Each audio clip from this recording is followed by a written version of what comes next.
Silent willpower.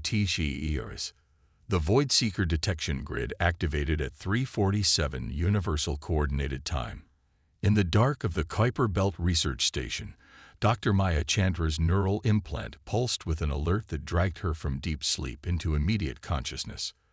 The quantum resonance patterns were unmistakable. After decades of waiting, humanity finally had confirmation. We were not alone, and they were coming. Proximity alert, Dr. Chandra. The station's AI announced with artificial calm. Multiple objects entering the system at superluminal velocities. Pattern suggests coordinated movement. Maya's fingers danced across the holographic interface that materialized beside her bed. The data confirmed her worst fears, an armada. Not explorers or diplomats, but warriors. The formation was too precise, too purposeful. How many? She asked, her voice steady despite her racing heart. Current count exceeds 2,000 vessels. Analysis suggests multiple vessel classes consistent with military hierarchy. Maya initiated the Prometheus protocol with a simple thought command. Across the solar system, in bases hidden beneath the Martian regolith, in cloud cities floating in Venus's upper atmosphere, and in facilities buried deep within Earth's oceanic trenches, humanity's defenders began to wake. Admiral Helena Rodriguez was reviewing the data in her command center beneath the Mariana Trench within minutes. Once a celebrated naval commander, she had spent the last 15 years overseeing humanity's most closely guarded secret, the Solar Defense Initiative. What had begun as a paranoid contingency plan following the discovery of alien ruins on Mars had evolved into humanity's greatest collaborative achievement. Time to intercept at Earth. Rodriguez asked her staff. At current velocity, 72 hours, Admiral, replied Commander Tenzin, his augmented eyes gleaming with embedded tactical displays. And they haven't detected our observation posts. Negative. Stealth systems functioning within parameters. Rodriguez nodded, a grim smile forming on her weathered face. Perfect. Let them think they've achieved surprise. For decades, the nations of Earth had maintained the illusion of division and technological stagnation. The Accords of 2089, signed in secret by every major world power, had established a unified defense strategy predicated on a single principle: appear weak, be strong. While publicity-driven space programs launched outdated rockets and politicians bickered about climate change, humanity's true technological advances occurred in shadow.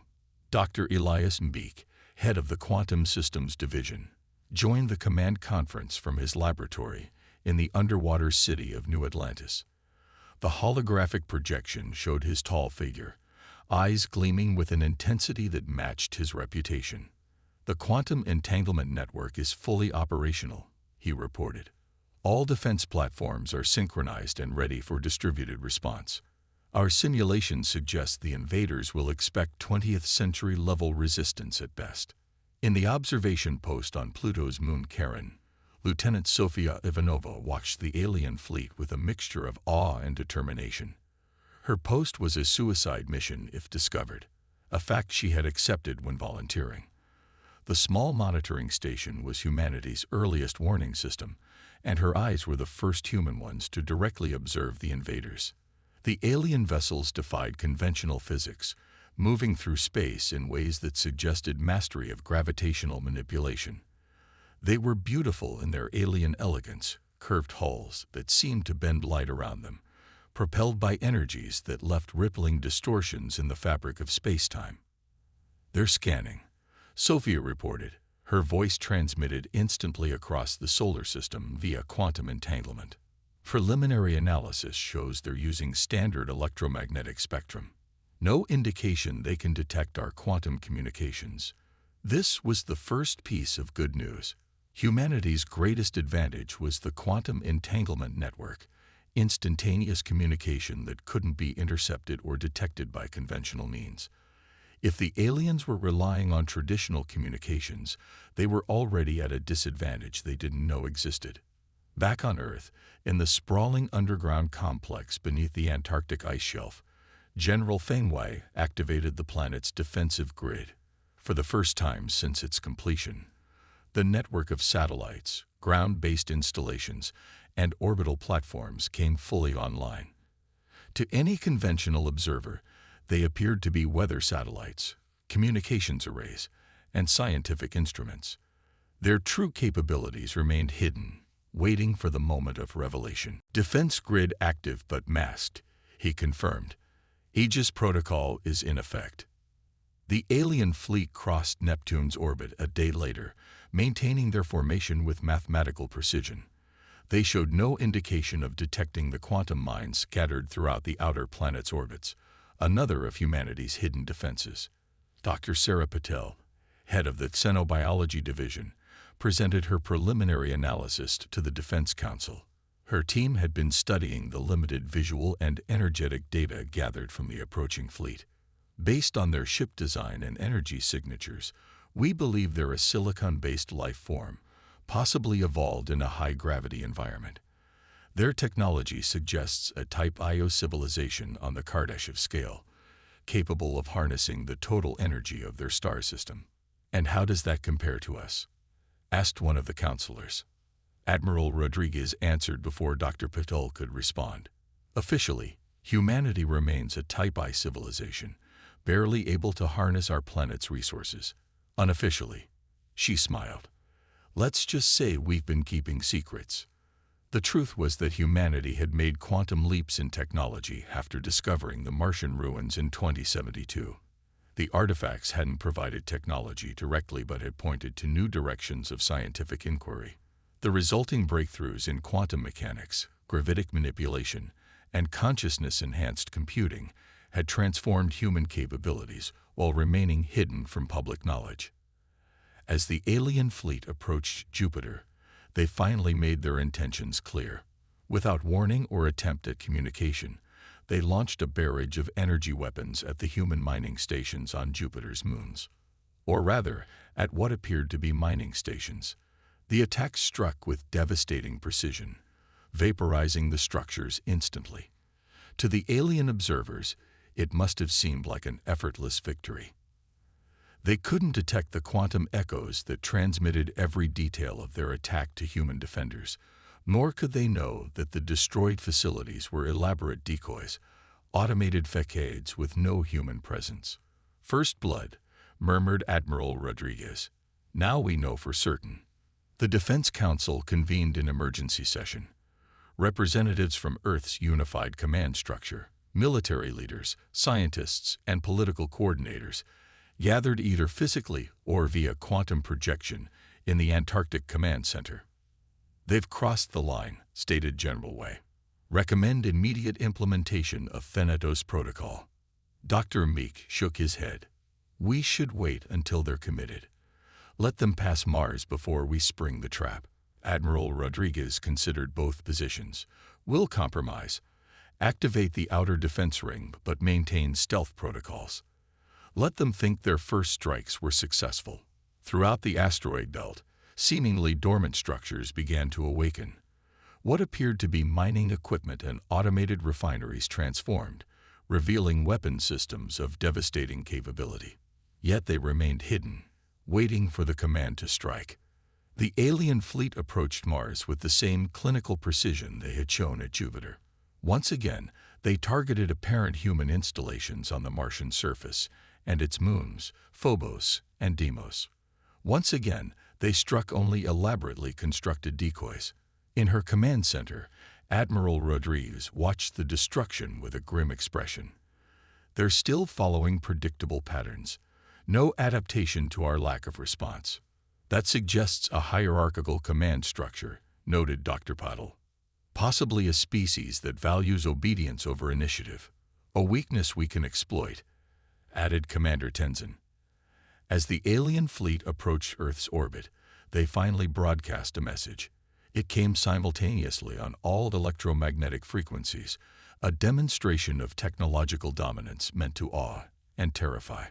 The message was a simple series of mathematical equations, followed by visual representations of planetary subjugation.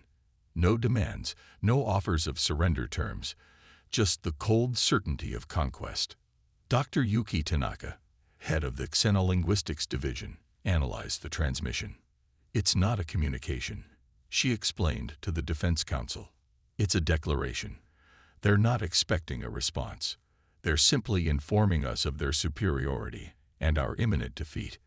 Admiral Rodriguez's expression hardened. Then they've made a fatal error in judgment. She turned to the quantum interface connecting her to every component of humanity's defense network. With a single command, she activated the Artemis Protocol, humanity's coordinated response to existential threat. Across the solar system, humanity's true technological capabilities began to reveal themselves. The trap was set, and the invaders were about to discover that they had grievously underestimated the defenders of Earth. QONTE or POINT of destruction. The alien fleet entered Earth orbit with the confidence of inevitable victors. Their formation spread out, enveloping the planet in a web of destruction. Energy weapons powered up, targeting what their scans identified as major population centers and military installations. What happened next would forever change the course of human history. In the hidden command center beneath Antarctica, Admiral Rodriguez gave a single order: unmask. Throughout Earth orbit, hundreds of satellites shed their disguises. Weather monitoring stations transformed into weapon platforms. Communications arrays revealed energy projectors of unprecedented power. Scientific instruments morphed into defensive shields that enveloped the planet in a shimmering barrier of quantum energy. The alien fleet hesitated, the first break in their perfect coordination since entering the solar system. "They're recalibrating," reported Commander Tenzin, watching the tactical display. "Adapting their attack pattern." "Too late," replied Rodriguez. "Execute distributed strike." The first counterattack came not from Earth but from Mars. The seemingly dead planet suddenly blazed with activity as concealed installations activated. Gravitic weapons distorted space around the alien vessels, creating localized singularities that crushed dozens of ships instantly. From Venus, atmospheric platforms released swarms of quantum-entangled drones that moved with a coordination impossible to counter. Each drone was linked to a human operator somewhere in the solar system, combining mechanical precision with human intuition. The Jovian defense ring, hidden among the gas giant's many moons, launched relativistic projectiles. Chunks of refined asteroid material accelerated to near light speed. They tore through the alien fleet's rear elements, destroying their reserve forces before they could react. For the first time, the alien armada showed signs of confusion. Their perfect formation wavered as contradictory commands competed for priority. In the quantum data center beneath the Pacific Ocean, Dr. Mbeek's team exploited this momentary weakness. Years of passive observation of alien communication signals had given them insight into the invaders' command protocols. Now they launched a sophisticated infiltration algorithm directly into the enemy's communication network. Cognitive disruption package deployed, Dr. Mbeek confirmed, targeting their command hierarchy now. The effect was subtle at first, minor communication delays, slightly misinterpreted orders. But in the chaos of battle, these small failures cascaded into catastrophic breakdowns in coordination. The alien counterattack, when it came, was powerful but unfocused. Energy weapons lashed out at Earth's orbital defenses, overwhelming some but missing others completely. The planetary shield absorbed the worst of the barrage, converting the enemy's energy into power for humanity's own weapons. On the lunar surface, General Wei activated the gravity lance, humanity's most closely guarded technological achievement. Derived from theories first suggested by the Martian artifacts, it could manipulate gravitational fields with unprecedented precision. Targeting their command vessels, Wei announced, firing in 3, 2, 1. There was no visible beam, no explosive display of power. Instead, a subtle distortion rippled through space. When it reached the center of the alien formation, the effect was devastating. The flagship and its escort vessels imploded, crushed by gravitational forces millions of times stronger than Earth's natural pull. Without central coordination, The alien fleet's hierarchical command structure began to collapse. Secondary command ships tried to assert control, but they fought against both human attacks and the cognitive disruption spreading through their communication networks. Dr. Maya Chandra, watching from her station in the Kuiper Belt, observed something unexpected in the quantum data streams. "Admiral, I'm detecting unusual energy fluctuations in the alien vessels. They're attempting some kind of emergency protocol." "Specifics," Rodriguez demanded. "It appears to be a mass entanglement event. They're trying to quantum link their entire remaining fleet." Dr. Mbek's eyes widened. "That's why they came in such force.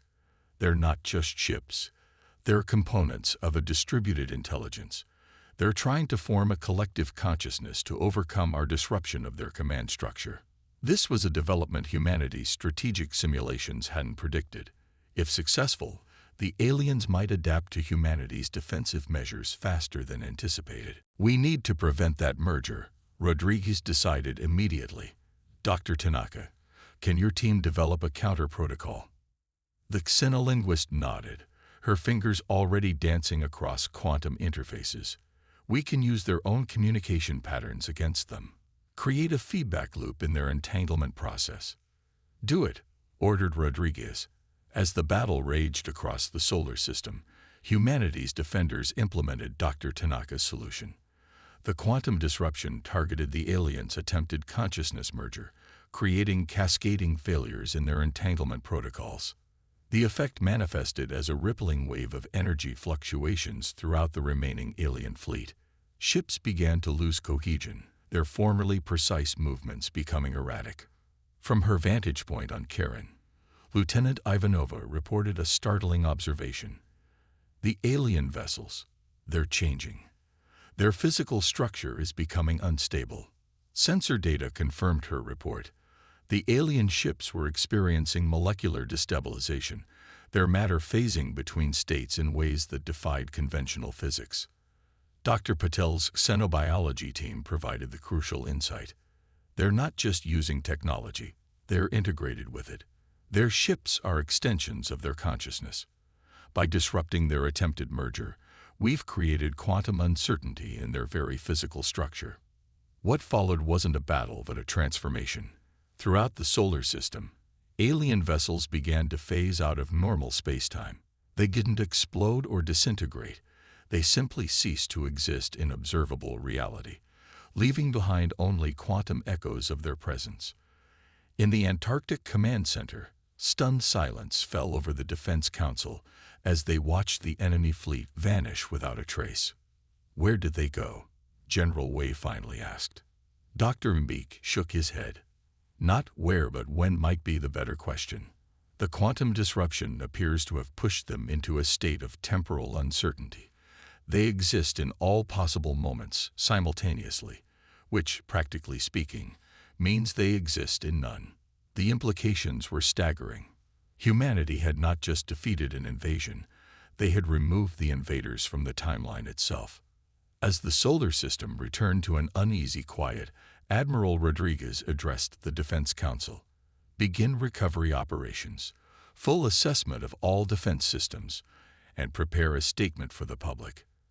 After today, the world changes." For decades, humanity had maintained the illusion of division and technological limitation. That deception had served its purpose, allowing Earth to prepare in secret for a threat many believed would never come. Now, that masquerade would end. The revelation of humanity's true technological advancement would transform society. The quantum technologies, gravitational manipulation, and consciousness-enhanced computing that had been hidden from the public would now be gradually introduced. Dr. Chandra, returning from her Kuiper Belt outpost, brought one final piece of data to the Council. "I analyzed the quantum echoes left by the vanished fleet. They contain information, mathematical patterns that might be coordinates." "A homeworld?" asked Rodriguez. "Possibly, or a point of origin. But there's something else." Chandra projected a complex quantum pattern. "This signature suggests they were fleeing something. These weren't just conquerors. They were refugees with conquest as their method of survival. The council members exchanged troubled glances. If these invaders were running from something worse, humanity's victory might be just the beginning of a larger conflict. As if reading their thoughts, Admiral Rodriguez spoke with quiet determination. Then we'll be ready for whatever comes next. Humanity has proven itself today. We will not hide our light again. Across the solar system, from the underwater cities of Earth to the research stations orbiting distant Pluto, humanity began the work of rebuilding and preparing. The stars, once symbols of mystery and potential, now held proven dangers. But they had also witnessed humanity's strength and resilience. They had invaded our solar system, and none had returned home. Whatever came next, humanity would face it together, no longer divided, no longer hiding their true capabilities. The age of cosmic innocence was over. The age of humanity's emergence had begun.